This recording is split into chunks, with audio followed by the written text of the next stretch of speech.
आओ आओ आओ चल बैठ। चल बैठ।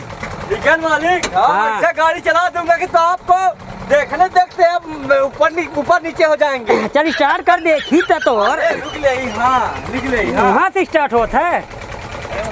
स्टार्ट होगा ना ये कहाँ है? हाँ ठीक होगा। यह कहाँ रहे मालिक? कितना पगार उगार दे? जब गड़िए ढक्के नहीं बना तो पगार का देता हूँ का। अरे अपना होगा ये कहाँ है?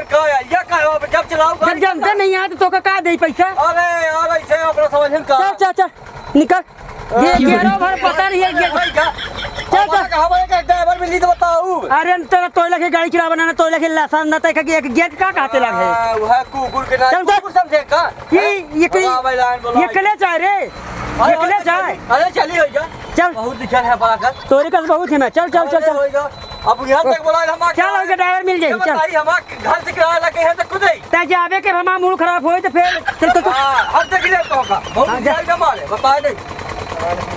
ऐसा ड्राइवर रखी गियर का एक्सीलेटर बतावत है। गियर का एक्सीलेटर देख ले भाई अरे गियर का एक्सीलेटर बता से बड़ा हुआ बना है ड्राइवर। भागिन जे हम गाड़ी की बोला भागते है कि नहीं?